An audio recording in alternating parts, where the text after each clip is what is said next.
cold, 39. So our house is cold, and I had a second. I got to throw a little diesel in here to get it going. So talk a little bit about, I'm a weather dork. We're getting some dynamic cooling, and it's really cool. You can see it on your windshield. As our precip rates increase, what's happening right now is, if it was 3 weeks ago before, we would probably have a foot of snow this morning. We've got about an inch of precipitation here in the last 3 hours. And as that increases, it throws this cold air down to the surface. So that is called dynamic cooling. It's triggered by heavy precip rate, which is this cold air pocket. But I won't get too much into the, I'm just going to go on this dynamic tangent. So how can we leverage that in our fields? The thing that drives me nuts is we think we're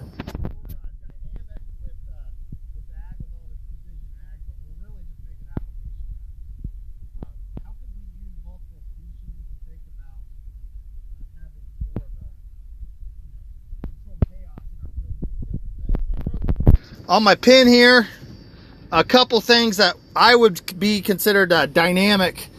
And the way I look at this relay cropping is it changes every day.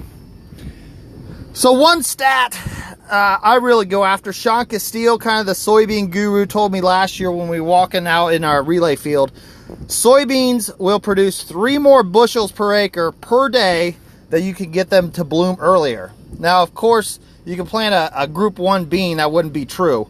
But if we can get our soybeans to bloom, say June 10th instead of the 24th, that is free bushels that we can get. So how do we get higher yielding soybeans and contribution margin out of whatever it is that's growing out there? So let's think about this a little bit differently, how we can leverage dynamic.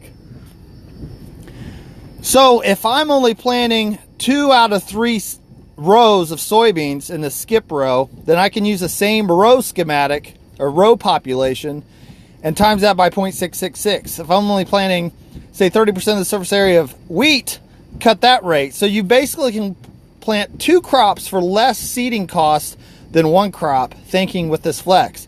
So wheat will consume 8,000 gallons per bushel. An acre inch is somewhere 17,000 bushels or so. So it all depends on pan evaporations, but basically 2 or 3 bushels will extract 1 inch of precipitation. So when is that happening, thinking dynamically? It's going to be when it comes in through rapid growth between May 1st, and by June 10th, it's already made up its grain weight. It's through dry down. So when it's consuming this water, we got to figure out where you're at geographically. We average, our 5-year average is about 45 inches. Dare I say it, climate change is getting our precip more convective, and we're getting more. So how can we consume that to make the most out of these soybeans planted earlier? We need something to consuming. So you can say, hey, Jason, wheat doesn't root down as much as rye. Well, if you burn down your rye, you're getting roots down deep.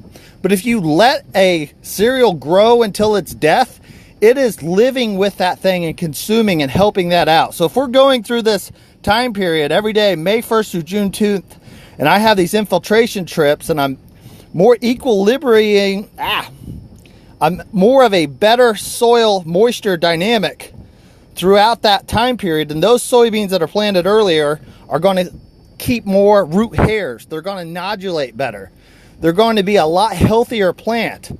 So I think this is going to be a part of our future, whether you don't want to mess with wheat or if you have rye out there, getting it wide enough to not block our solar angles, but having a living crop with a summer annual is going to help that out. But you got to figure out what's too much water, what's too much sunlight. And I think there's a spectrum here where we figure it out to where it will help both things out. That's kind of the tangent here I'm on. As this precip increases, it'll push us down, turn to snow. Same thing with here. It's all dynamic and it's all interdependent, these variables. So another tangent here, just along the seed and the help. Let's think about herbicide here. If this wheat grows outward, and I can basically, canopy can look just like this in the spectrum. If I can take care of my weed pressure on 35 inches out of the 60, then really what a guy needs to do is come in here with a hood sprayer and he can go to non-GMO soybeans and put some kind of residual down and get away with it. That's kind of what I'm looking at in the future as we go on, is kind of using these little observations. And I think that's the main bugaboo that I have when people talk about cover crops. They think about all these costs involved. Well, the profitability comes when you change your system. You know, if you have rye, you take out the residuals. You got to think about how you can change your game plan by that. So anyway, thanks for watching. Throw more diesel on there. I'm shaking.